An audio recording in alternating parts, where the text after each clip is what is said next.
Friends, మీకు ఈ video నచ్చినట్లయితే లైక్ చేయండి, సబ్స్క్రైబ్ చేయండి. క్రిష్, సత్య వాళ్ళకైతే ఇంట్లో ఉన్న వాళ్ళందరూ ఫస్ట్ నైట్ జరిపిస్తూ ఉంటారు. ఇంతలో అక్కడున్న సత్య అయితే పాల గ్లాస్ని తీసుకొని క్రిష్ రూమ్లోకి వస్తూ ఉంటుంది. అది చూడగానే అక్కడున్న క్రిష్ అయితే ఒక్కసారిగా షాక్ అయిపోతూ ఉంటాడు.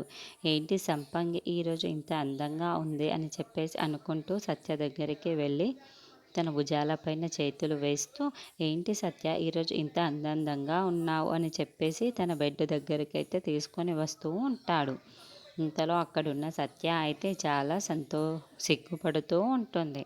అది చూసిన క్రిష్ అయితే ఏంటి ఇదంతా సిగ్గే అని చెప్పేసి అనుకుంటూ తనని పట్టుకోబోతూ ఉంటాడు. ఇంతలో అక్కడున్న సత్య మాత్రం తనకి అందకుండా పరిగెత్తుతూ ఉంటుంది. అది చూడగానే అక్కడున్న క్రిష్ అయితే, ఏంటి సంపంగి నా దగ్గర నుండే తప్పించుకుందాం అనుకున్నావా అని అంటూ తన చీర కొంగును పట్టుకొని లాగుతూ ఉంటాడు. సంపంగి ఈరోజు ఎంత అందంగా ఉన్నావో తెలుసా, నిన్ను చూస్తే నిన్ను చూస్తే నాకే అశ్వేయగా ఉంది అని చెప్పేసి అంటాడు.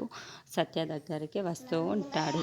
ఇంతలో అక్కడున్న సత్య మాత్రం చాలా సిగ్గుపడుతూ కృష్ణ అయితే చూస్తూ ఉంటుంది. అలా వాళ్ళిద్దరూ చాలా ప్రేమగా ఆ రూమ్లో ఉంటూ ఉంటాడు. ఇంతలో కొంతమంది రౌడీలు మా అత్తయ్య ఇంటి వైపుకి వచ్చి ఈరోజు ఎలాగైనా సరే ఆ మహాదేవయ్యను లేపేయాలి, ఆ మహాదేవయ్య లేపేస్తేనే మనం ప్రశాంతంగా ఉండగలమని చెప్పేసి మహాదేవయ్య రూమ్కి వస్తూ ఉంటారు.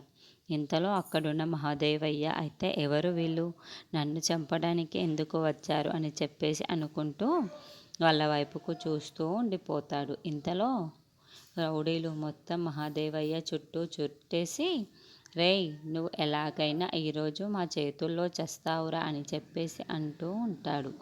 ఆ మాటలు వినగానే అక్కడున్న మహాదేవయ్య అయితే చాలా కోపం వచ్చేస్తూ ఉంటుంది. ఎవర్రా మీరంతా, ఎందుకురా ఇప్పుడు వచ్చారు అని చెప్పేసి అడుగుతూ ఉంటాడు.